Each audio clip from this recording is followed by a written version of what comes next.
Welcome to the Man Cave Podcast with Dan Casper. What's going on, everybody? Welcome to this episode of the Man Cave Podcast, brought to you by our good friends from Hy-Vee and Toyson Ford.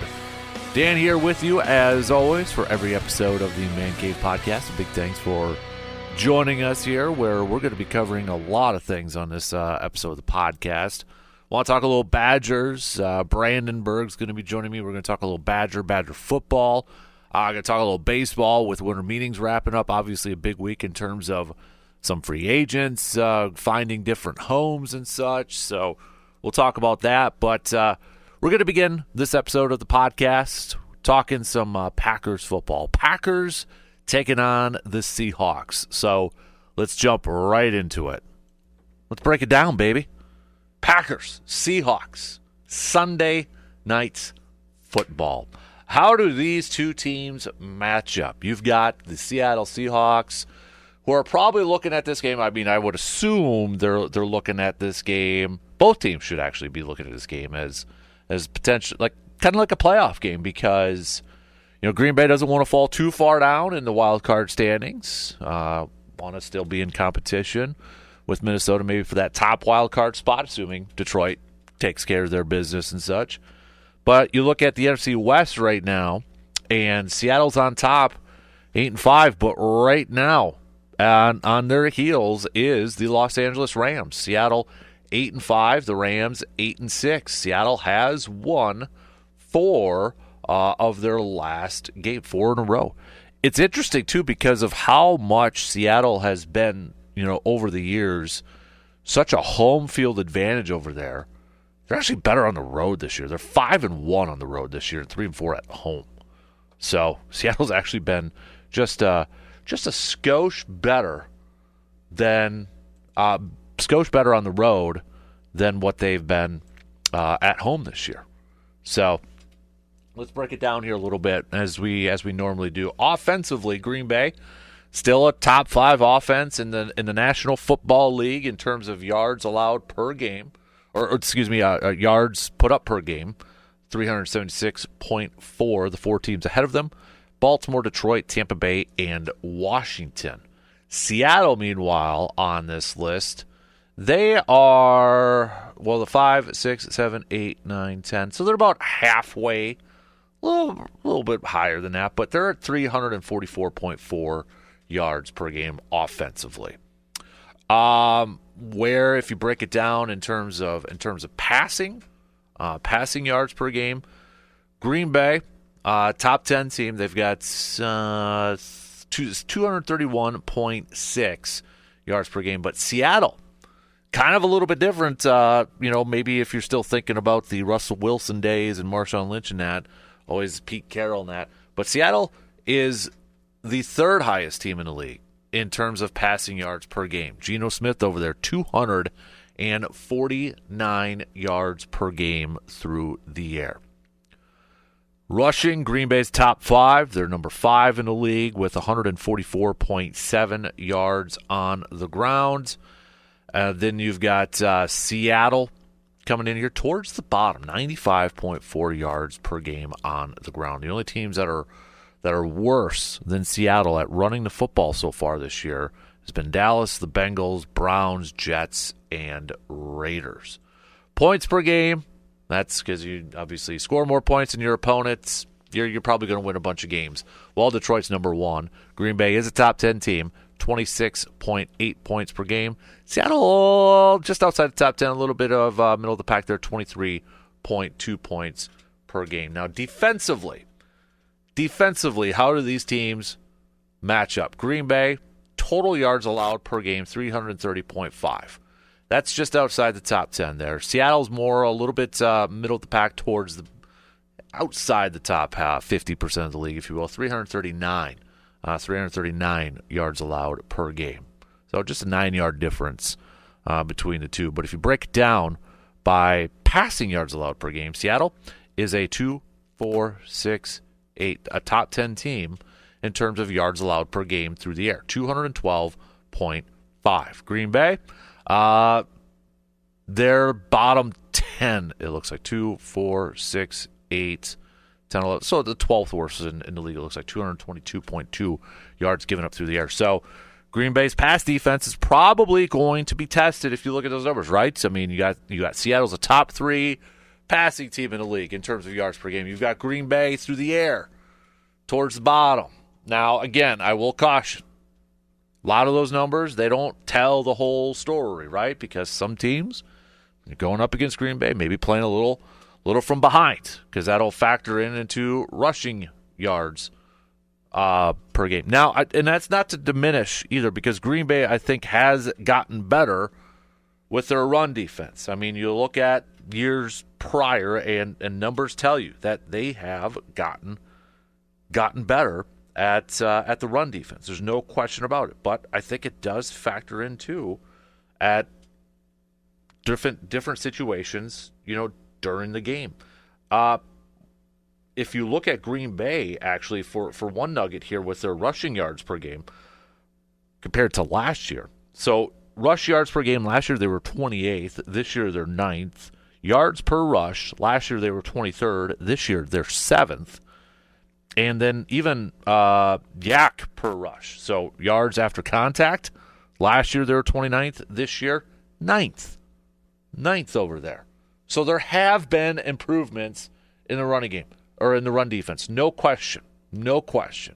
Green Bay, as we mentioned, top 10 in terms of yards per game allowed. Whereas Seattle, if you look at it, they're about bottom of the third, a 126.5 yards allowed on the ground there. And then points allowed per game. Green Bay's a top 10 team, but Seattle's just 2 spots back. So Green Bay, 21.1 points per game allowed. Seattle, 21.8. I mean, you're talking about nitpicking it right there. So that's how the teams kind of rack up in some of the major numbers over there so far this year. And maybe one stat that I want to throw out there too is the turnover differential. So Green Bay is a top 10 team. They're the 6th best team in turnover differential. How many times they've taken the ball, how many times they've turned over the ball. So they're a +9. They're a +9. Seattle is in the red. They're a -4. -4 in the turnover differential. Something maybe as a key matchup for this upcoming game, right? Geno Smith. The last couple years we've seen his career kind of resurrect, right? Getting a chance with Seattle, I think, surprised a lot of people. Was going to maybe be initially thought of as kind of a fill gap quarterback for 1 year and such, but he's proven some doubters wrong. Again, another example of a quarterback being put into a solid position and having some success.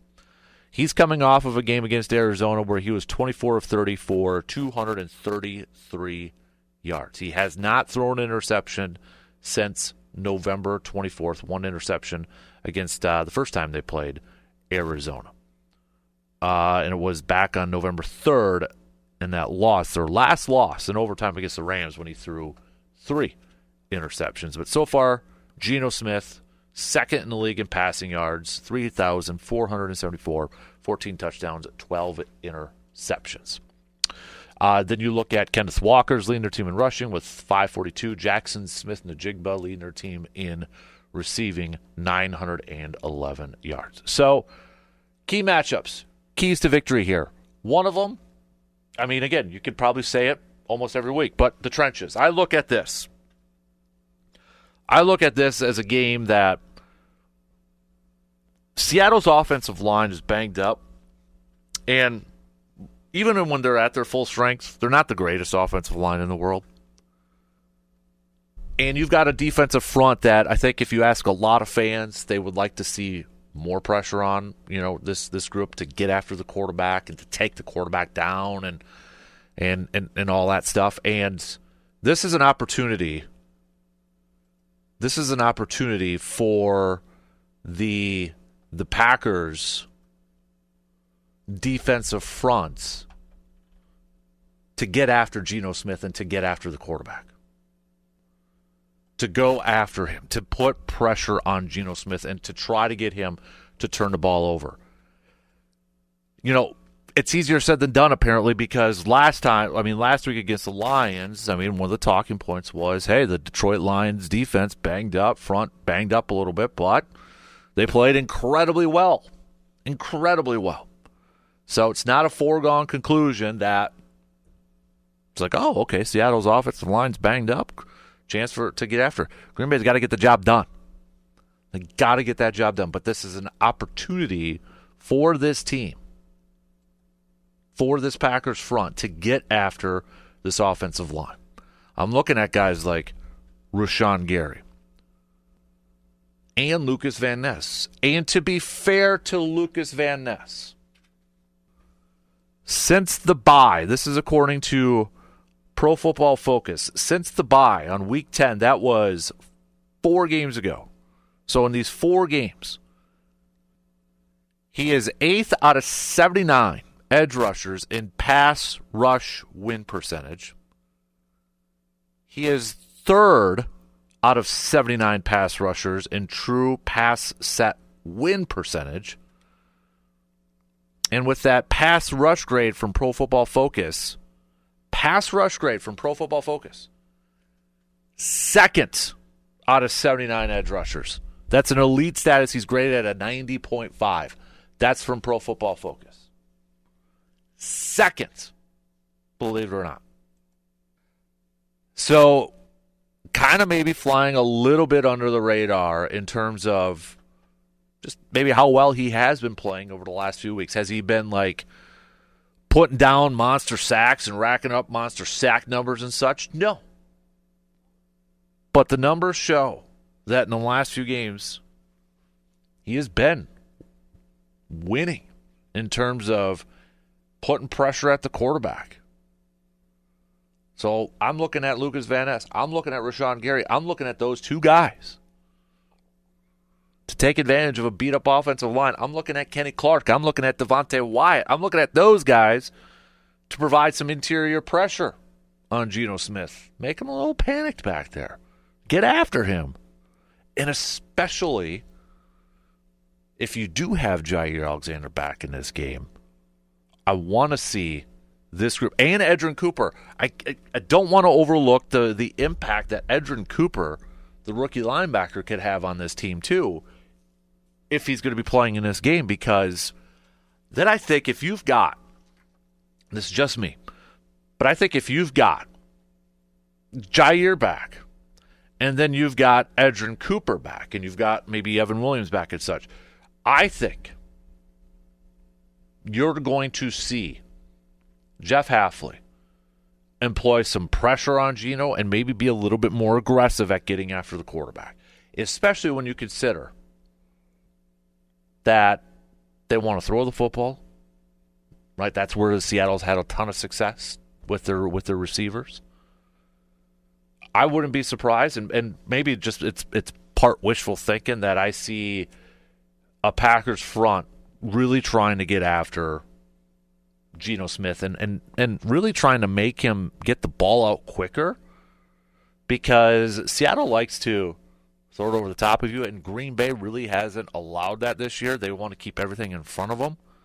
Seattle likes to maybe stretch it and throw it over you a little bit, but I wouldn't be surprised if maybe we see a little bit more of an aggressive defensive approach at trying to get after Geno Smith. That, to me, is a key to victory, key matchup, is to win at trenches. On paper, there is no reason whatsoever that the Packers front shouldn't beat Seattle's offensive line. There's no question about it.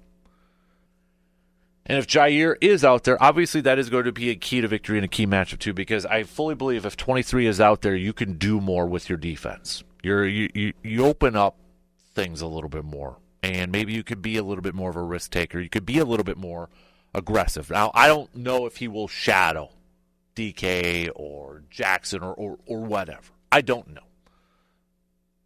But wherever he is on the field, you've got to count on that guy to kind of take care of his business and to lock that guy down. He hasn't been absolutely perfect, and not like a Richard Sherman in his prime or a Darrelle Revis or whatever. But you feel pretty comfortable when 23 is out there. So a key matchup to me is going to be if Jair is out there, if he can shut down half that field, shut down a little bit of that field. Some other keys to victory for me too here. I'm going to go to the Packers running game. And especially if the elements, I know the other day we looked it up and they're talking about a little bit of rain and such, and that's Seattle but I'm still looking at Josh Jacobs and such as controlling the tempo, controlling the time of possession, making sure that you're taking maybe 7 minutes, controlling the flow of the clock. I mean, you saw the Rams last night; they only had a field goal off that, but they had a play or a drive, that went like over 9 minutes. 9 minutes.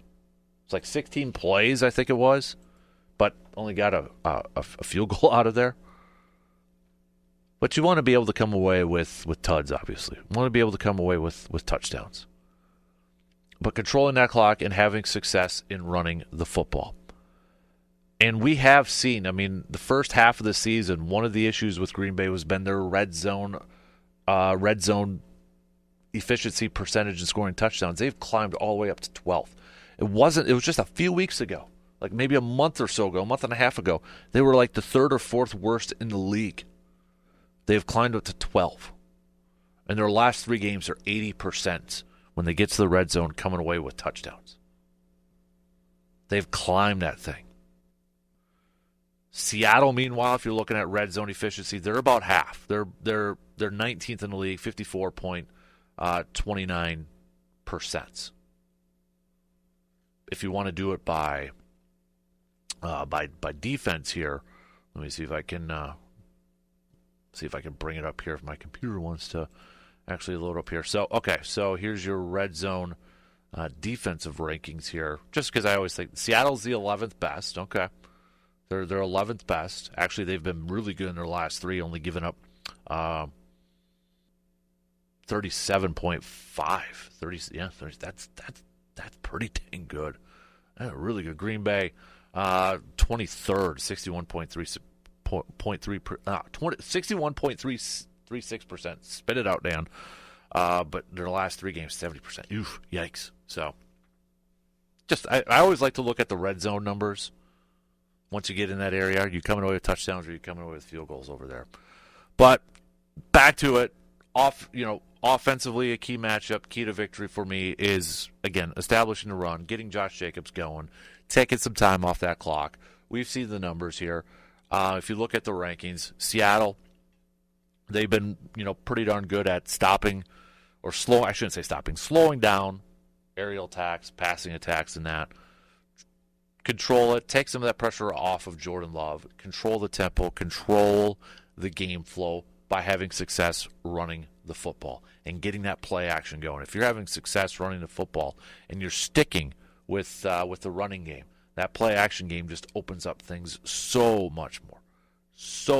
And especially if there is going to be some element factor with the weather and that, run the football. But running the football to set up the pass with those big plays. Jordan Love has been playing some solid football in the last few weeks. There's no doubt about it. There's no question about it. But I think a lot of that, too, it's very similar to last year. When did Green Bay get on a roll? And when did Jordan Love start to play really good? It was when Aaron Jones was having success running the football. So all the talking, and I get it, and rightfully so, and he deserves the flowers in that. And Jordan Love was playing some good football second half of the year that led him to the postseason. But I don't think it's a happy accident. Part of that reason, too, was the Packers were having success in running the football. So to continue this high play from Jordan Love, they have to continue having success in running the football and continue with that being the focus of their offense and running the football. I want to see that. I want to see that continue here for Green Bay.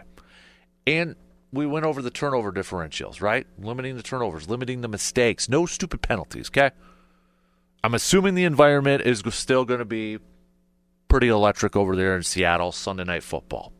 When it's on, it's one of the loudest stadiums in the league. No false starts, no pre-snap penalties, none of that garbage. limit that. I'm fairly confident in the Packers' offensive line and their play in terms of protecting Jordan Love. I mean, their tackles and their interior line, Elton Jenkins and even Sean Ryan, they've been pretty darn solid this year in terms of how well they've been protecting the quarterback and opening up running lanes. I don't have a concern with the offensive line in terms of protection and opening up the running games. It's just the stupid mental mistakes, the pre-snap penalties. That's the stuff that I have a little bit of a concern about going into a game like Seattle, or at this point maybe a lot of games this year. So limit those mistakes. Don't put yourself in bigger holes. Don't put yourself in negative situations. I mean, you look at that final drive against Detroit. What derailed Green Bay from scoring a touchdown instead of settling for a game-tying field goal? Mistakes. Can't do that. And I want to see Green Bay go on the road, going up against a division-leading team and getting a win. I want to see them going up. You could say whatever you want about the NFC West and the quality of teams here. But this is going to be kind of like a playoff-like environment and a playoff type of feel for both of these teams.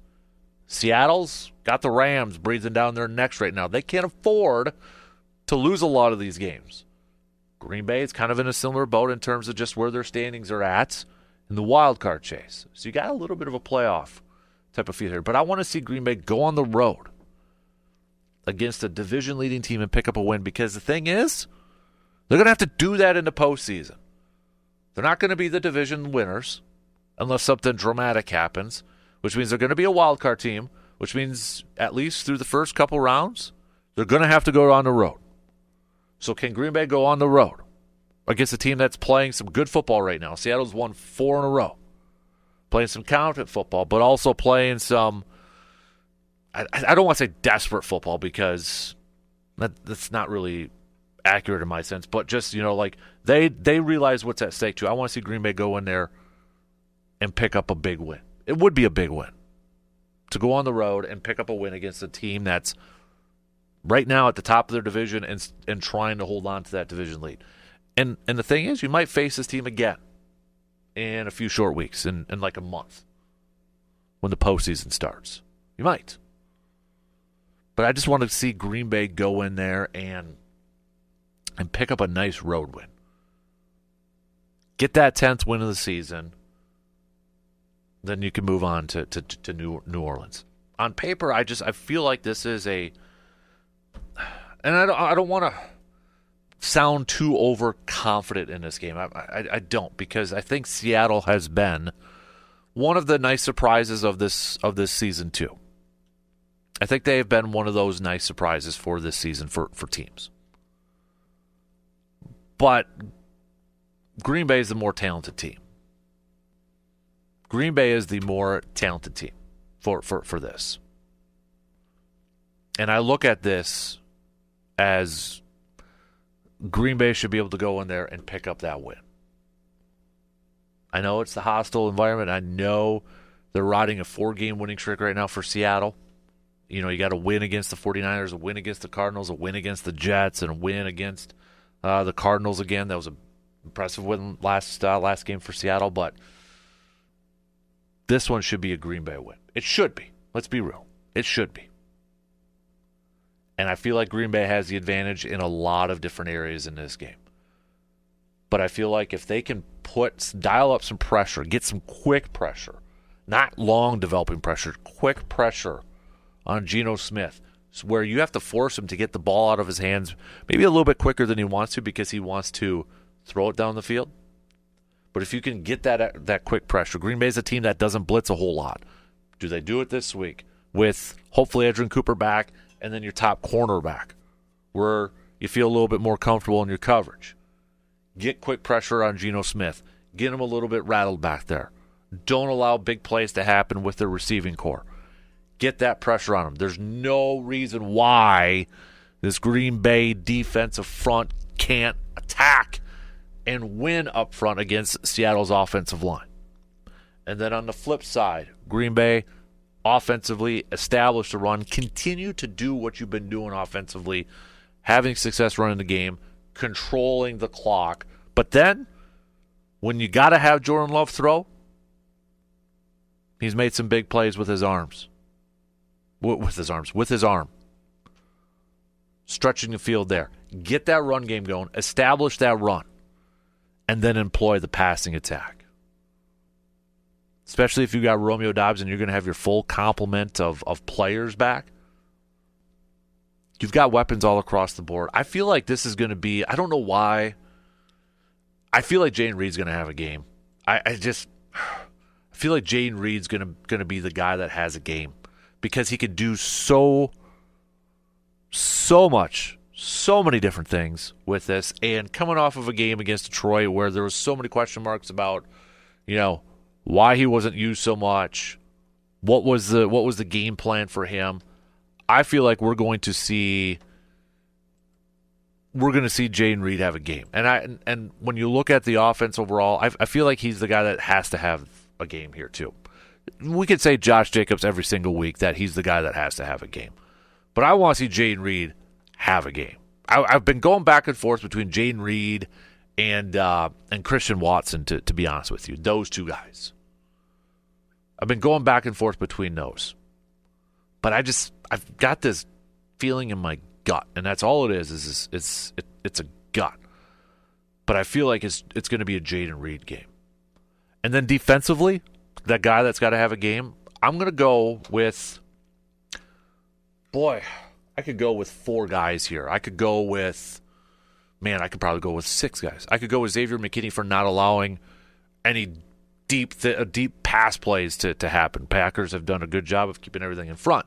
I could go with Jair Alexander if he's on the field and kind of really solidifying the corner position and such. I could go with Edgerrin Cooper, if he's back on the field, and maybe be an aggressive pass rusher in this thing. Quay Walker, Kenny Clark, dominating the interior offensive line. Lucas Van Ness / Rashawn Gary. I could go with all those guys. So I guess I'm just going to go with a blanket statement here. I'm going to go Jeff Hafley. I'm going to go defensive coordinator Jeff Hafley as the guy that's got to have a game for the Packers, because I want to see an aggressive defensive game plan. If you've got your full complement of defensive players, probably outside of Javon Bullard. We'll see about Evan Williams. But I think if you've got Edgerrin Cooper back and you've got Jair Alexander back, I think you're going to have to be a little bit more aggressive. And I think Jeff Hafley has to have a game. Because I think part of that game plan is going to be to get after Geno Smith with quick pressure. Not allowing him to sit back there and get to his receiving targets of DK, of Jackson, of Lockett and such. Jeff Hafley's got to be the guy that has to have a game. Got to have the game plan ready. Because there's so many different players you can pick on this defensive side.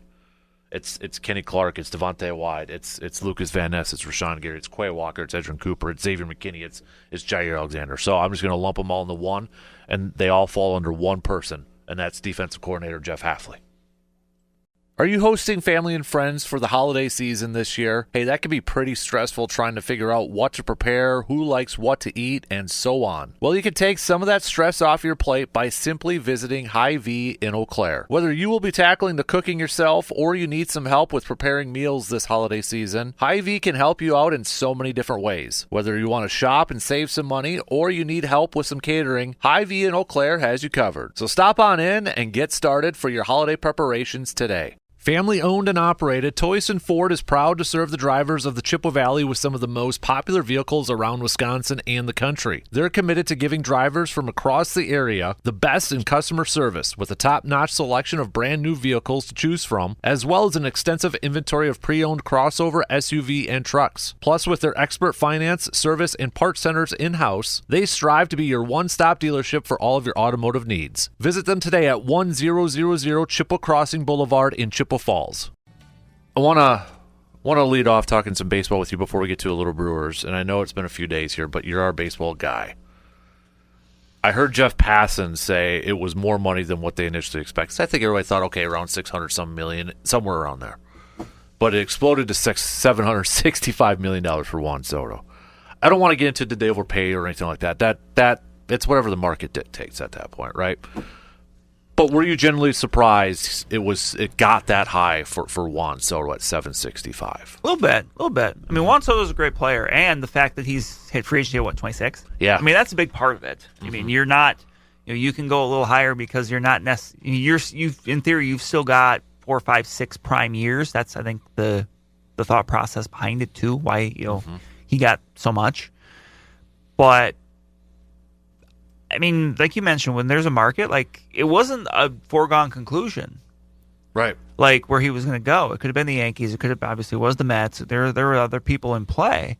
So, I mean, when you have a market like that where people are really competitive, it's going to be up to someone to just kind of raise the bar a little bit more than anyone else is willing to go. Mm-hmm. It's interesting. I find it fascinating. First of all, this is all Steve Cohen, right? This was I don't think David Stearns had a big play in negotiating the contract. But isn't it, I always find it fascinating when David Stearns, obviously we know Brewers, you go from a budget like that to he's in Mets now where it's got an open checkbook. I had seen, wasn't the stat that he paid more for Juan Soto than he did for for his cumulative budgets? That would not surprise me. With the Brewers. When he was leading the Brewers as the general manager. That makes sense. It would not surprise me at all. So, but that's what I got to imagine. It was probably 95% Steve I'm sure, Cohen and when he didn't have as many restrictions, I'm sure Stearns would say, "Okay, hey boss, if that's what you want." Yep. Yeah. Exactly. As long as it's he's saying as long as this isn't the only thing, which it won't be for them, but right. So I mean that was Willie Adames going to the Giants, then, which was that was before because that was announced Saturday. Saturday, I was actually at Sonotech watching basketball, and it popped up saying that he was going to the Giants over there too. So, both those guys now in the National League, something that the Brewers have to compete against. There was rumors that the Brewers were in play or runner-up for Garrett Groshette. I was reading a little bit from Adam McCulvey, and he said based off of the return that Boston had to give up, it was pretty pricey. It was steep. It was a good get for the White Sox. Mm-hmm. So, I mean, when you see that, you kind of feel okay, a little bit better. It didn't bother me. Like, it's nice that they were kind of looking. I mean, that just kind of seems like the Brewers' MO. Like, realistically, they always kind of got their their nose in a bunch of different things, and sometimes that's how you get William Contreras. But yeah, at the end of the day, I mean, I wasn't disappointed that they didn't get him. But I mean, that just tells you like they're, as is the case of the Brewers, they're looking. As we know that there's always going to be there's going to be a limit financially, right? But they're looking at several different avenues. Mm-hmm. So they did get a couple of left-handed pitchers, right? But they're one's a Rule 5 pick. One was a minor league guy that he's on the 40-man roster now. He was with the Rangers, I believe. Yeah. So. And the Rule 5, though, is interesting because he's got to be on that roster. Right, that's the rule. That's the rule with the Rule 5 is the Rule 5 draft. The best way to describe it is if you've been in a single organization for a certain amount of time, but you haven't been added to the 40-man roster, you can basically be taken by another team. Okay. Yeah. And actually, the number 1 pick by the White Sox was Shane Smith, who was from the Brewers organization, and it's a way to make sure that teams just aren't like stashing players. Kind of stashing players. Yeah. So it's, I mean, and they're, the Rule 5 I don't get super excited about because there are notable examples of Rule 5 players. Wei Chung Wang. I mean, obviously the obvious one, but Johan Santana was one. There's some others, but like for the most part, more often than not, like it's just not something that happened. Like you don't generally, it's not very fruitful. Like, the Brewers or the White Sox have to pay the Brewers for this player, or no? The team that takes on the player pays the player. Like there's no there's no acquisition or like package sent in return or something like that. I mean, there might be like a small cash thing, but it's not anything. Got it. Significant. So they're not giving up something for this player. Okay. No, it may be a little cash, but that's it. Gotcha. But and if that player doesn't, if the Brewers get a couple weeks in the year and say, okay, this isn't working out on the Major League roster, then you just give him back. No harm, no foul. Yeah. But, you got the one, was it the other pitch? Yeah. So I don't know how much stock to put in them. I don't know either. I mean, the thing with, it's kind of twofold because, on the one hand, it's just, I think his name is Grant Wolfram. Yeah. For the Rangers. It's a minor league deal. So you don't get too, gung-ho about it. heard it said a while ago, there's no such thing as a bad minor league deal, because even if it goes terrible, it was just a minor league deal, and you can just move on. But the thing I will always say with the Brewers at this point, though, is every time there's a pitcher that's acquired, especially under the radar, you feel like you're kind of like, okay, well, we'll see. Mm-hmm. Because remember, that was Brian Hudson a year ago. That's true. That was, that was Trevor McGill a year and a half ago off waivers. Mm-hmm. Like obviously there's something they see there, and we'll get the spring training, and who knows, maybe by the end of March we're talking about how this Grant Wolfgram guy is killing it and is going to make the 26-man roster. Is one of those options? I mean, what percentage, if you had to put a percentage, the Sasaki? That's interesting because Sasaki, who was posted, so I think it's 45 days or something like that, where Major League teams can make the offer. But the interesting thing for him versus other players when they came over is because he's doing it at a younger age, it's not going to be like we've seen with maybe like last year at the Yamamoto. Yep. It's more like Ohtani, right? Where a little bit, where it's not like you don't have an unlimited budget you can spend. You actually have to spend out of your international budget, where a lot of times you'll hear about this. I think it's in like sometime in the winter. I forget when the international signing day is. I think it's like February or something, where you'll hear a lot about they signed this person. A lot of times it's out of Latin America. Yep. That's where a lot of the scouting comes from. Or each team has a pool that they can spend, and that's what they can spend. Mm-hmm. Be it $3 million, $4 million, whatever it is. Yep. And so that's what these teams have to offer Sasaki. So he's not coming over here to get rich right away. Don't get me wrong, he's going to get money. Mm-hmm. But so it's not necessarily the team that can offer him the most. And his agent is saying the right things as far as, maybe it might be better for him to go to a smaller market to kind of get his feet under him in the United States for a little while. And because a lot of that was the negativity from the Japanese media, because I was reading that because he's leaving so early, they kind of take offense to it or something like that. Yeah, because normally, some like Yamamoto had pitched in Japan for a while. Mm-hmm. So once you pitch a certain amount and then you get posted, it kind of opens up to more money. Right. Yep. So, but since he's basically betting on himself and saying, no, I want to go pitch in the United States. Mm-hmm. So, and he's sacrificing some money to do so, knowing that, if it goes well for him, obviously he'll get paid more on the other end. But that's interesting. It's interesting. And that's, that would be great if that happened for the Brewers. But, we'll see. But at the same time, it's not necessarily just all about, who can pay him the most, because teams essentially can pay him about the same. Right. Yeah, I think the interesting part there, too, is how much is the media market a thing, like his agent kind of threw out. Now, he didn't say it's a for sure. He said possible. It's possible. And that's the right thing to say, because you're not going to flat out come out and say, well, maybe the Dodgers or the Padres. Right, yeah. Because literally anybody who wants to be in can essentially be in. Yeah, you can give an offer, and then he'll mull them over and. I mean, it says the right things about peace and quiet. Media. It's Milwaukee. The one thing that works against them, though, is if he does want to be on a coast, like West Coast, over there. Obviously, Seattle's one. Maybe potentially that could work out for him. I think San Diego is an interesting one. I mean, that's obviously still a Giants need some pitching too, right? Right. I mean, that's still a larger market. I believe it's been said his hero is Yu Darvish. Mm. Or he really likes Yu Darvish. I forget the exact, but either way, obviously Darvish pitched for the Padres, so right. Maybe that's a connection there, but we'll see. I mean, that's that would be a good get for the Brewers if that could happen. I don't know the likelihood of that, but got to imagine probably an underdog in that, but probably. But I mean, they can go to him and with that and say, hey, and we're also successful. They can point to their pitching development and say, hey, we can really help you be the best version of yourself, and you would have an opportunity here to not only come in here, but you would think win. Was one of their last ones? Would that have been like Aoki when they got him? Yeah. I mean, another one. I mean, because someone they signed, but it was obviously different, was Eric Thames. Okay. Because he just played. Played in Korea, but he wasn't. He's obviously American. He played in the majors before that, and then he went to Korea, and then he came back. Mm-hmm. So Nori Aoki would be one. Mm-hmm. I was trying to think of some of their last ones that they actually were able to get. Yeah, he would probably be one.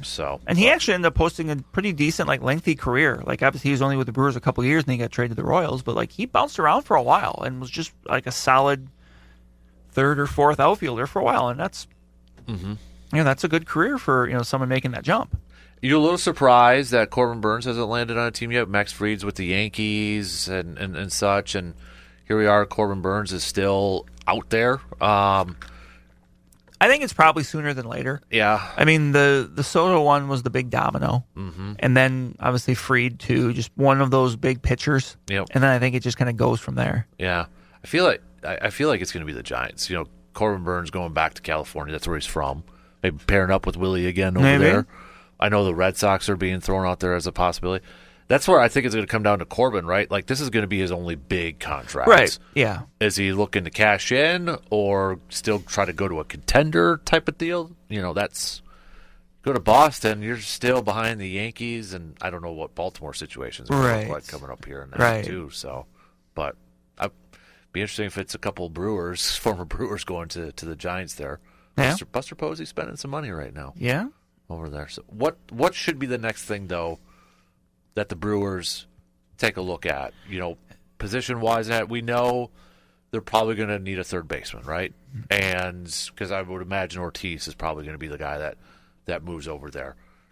Pitching, I mean, they don't got Colin Ray anymore, right? I know Matt Arnold mentioned that the plan is Woodruff being a part of the rotation, but they're still being cautious with that, and you're not going to know until you actually get out there, right? Robert Gasser's not coming back till maybe September, and who knows if even that's the major league level. That might be AAA. So, I mean, I'm looking at it as that, Freddie Montas is with the Mets, starter and third baseman at this point? I think so. Yeah, I think the Willie Adames thing was just kind of the first domino of like, okay, now the offseason for the Brewers can really begin. Because that was one of those things where even though you kind of knew he was gone, you still had to kind of see it before you say, okay, he's gone. Now we have to kind of figure out, But yeah, you're right. Third base, like, assuming Ortiz slides over to short, which, I mean, one thing we've seen with the Brewers over the years is that it's not always kind of the conventional easy thing. I think that's why the Rhys Hoskins signing last year was so surprising because it just made so much conventional sense. But yeah, third base. Obviously, they need somebody to kind of, help bring a little bit of offense there. And maybe that comes part of a Devin Williams trade. Could be. Some could point. be. I mean, that's the other big domino too. Is by reports, like the Brewers would have a pretty active trade market for Devin Williams if that's a route they wanted to go down. My personal opinion, I think they should, just because it's just easier to do in the offseason. I mean, it's very similar to Corbin last year, right? A little bit. Like, if you're going to do it, you do it in the offseason.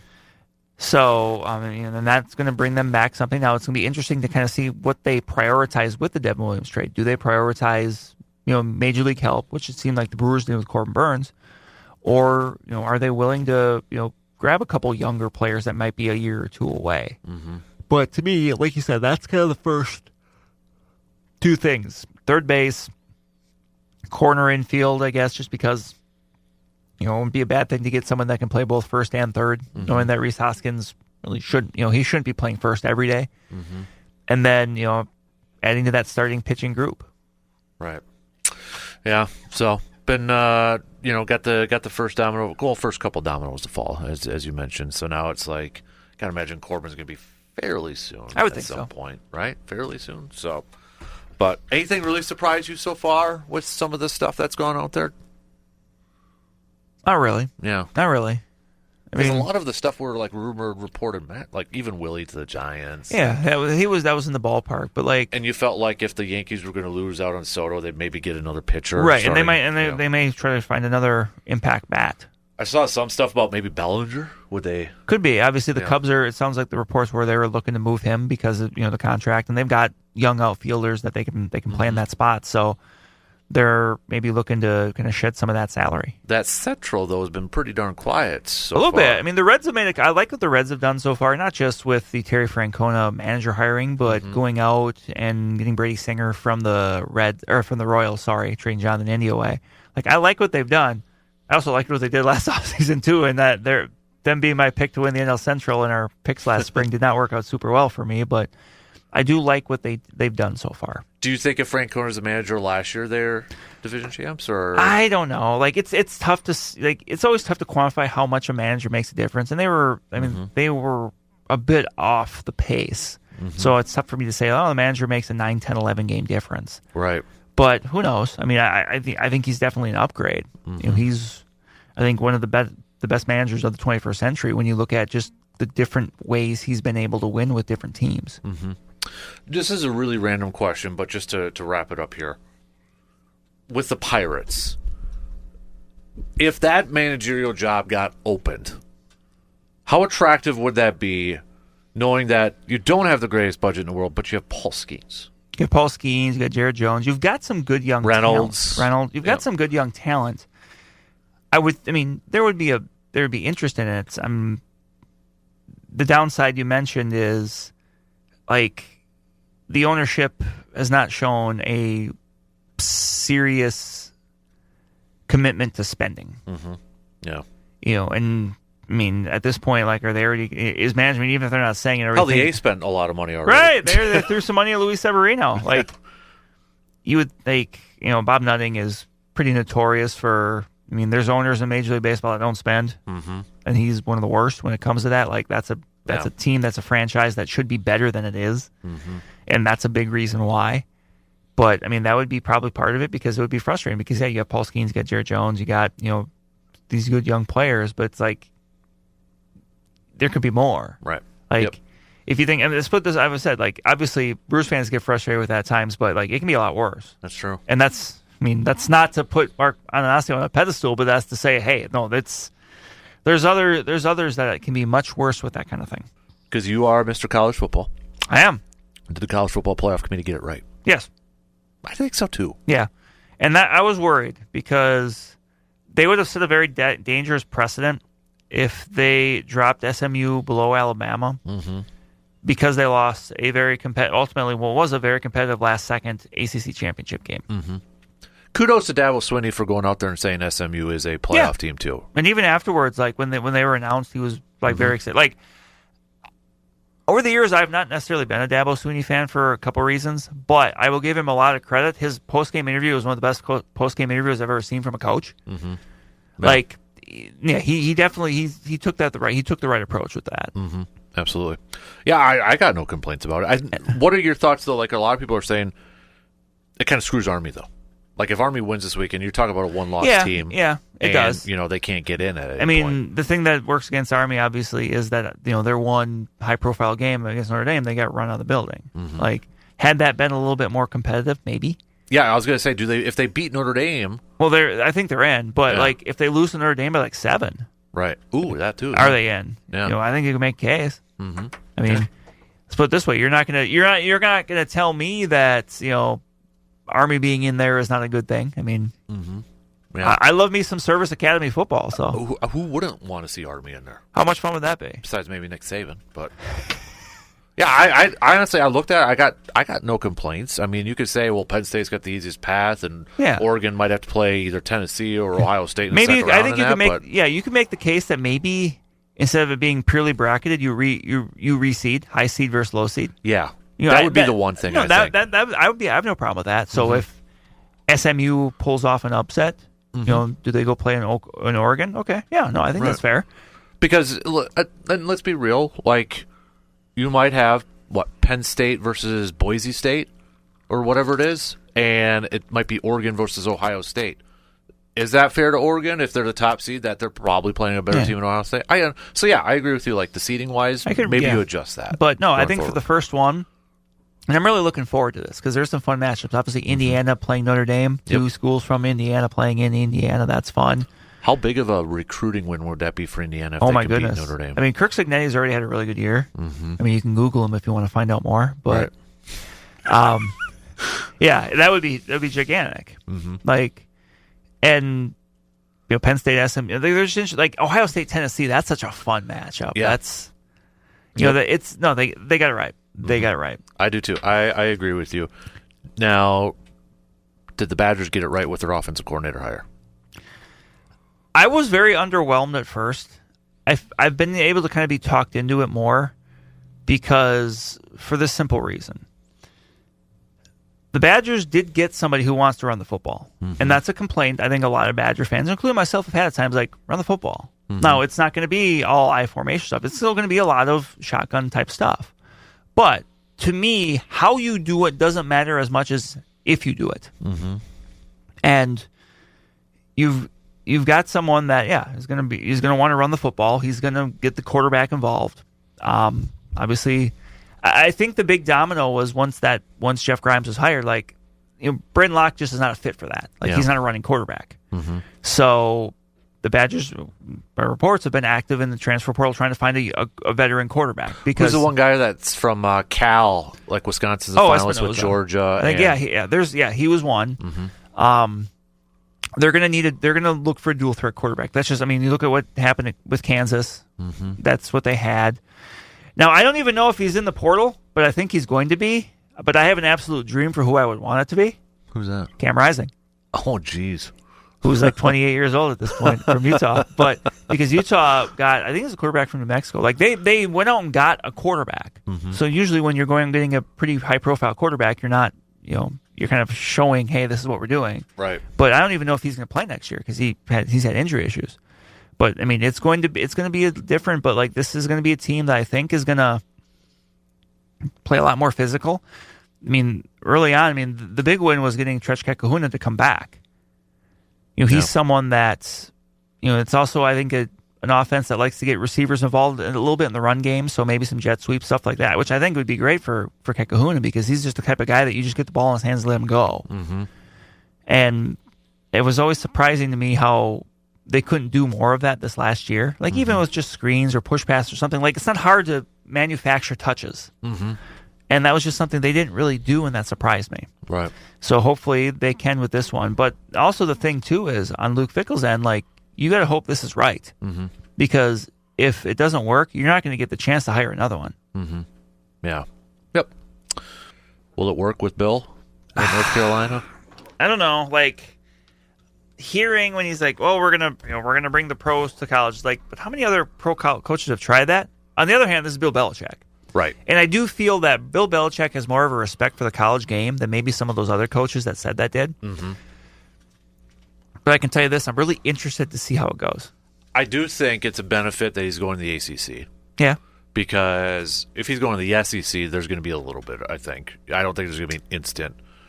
ACC, yes, you got Clemson and all that. Yeah, but it's a little bit easier, I think, to maybe break into that upper echelon. Right. My question is going to be like when he was first talking about when he was on Pat McAfee's show. And, this is before he got hired, and he kept saying, capital if I do it, it's going to be like an NFL feeder program and all that and blah, blah, blah. And I'm like, cool, that sounds great. Like, some people are like, oh, that's awesome, it's good. But then I'm like, but is that a main draw for kids these days?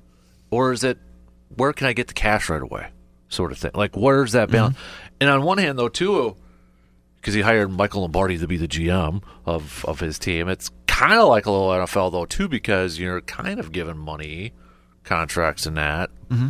So I don't know. I think I don't think he can coach this program the way he coached New England. No, he can't. Like, you're not going to be able to get after. Mm-hmm. You can't just if someone has a bad day at practice, you can't just walk out there and go cut him. Right. Like, that's not how it works in college. Yeah. So if he does value wanting to be a teacher, like he says he wants to, and all that, the thing is, I think he can succeed. I just don't know if he will. Yes. Like, I almost feel like, is it almost like he can't get in the way of his own, if that kind of makes sense a little bit. So I know he's keeping Freddie Kitchens. I kind of forgot Freddie Kitchens was over there. So I'm curious to see what other staff he brings over. Is it going to be all NFL people? Right. Like, he's got assistants who are available. They don't have a job right now. Is he going to be able to pry his son from Washington? Or he's got another son with New England, too, coaching. I don't think Josh McDaniels is doing anything right now if he wants to bring the whole gang, back together. Romeo Crennel and Charlie Weiss and Matt Patricia, Joe Judge. Hey, bring Aaron Judge. Why not? So I'm kind of curious, is it going to be all NFL people then? Or, will he actually...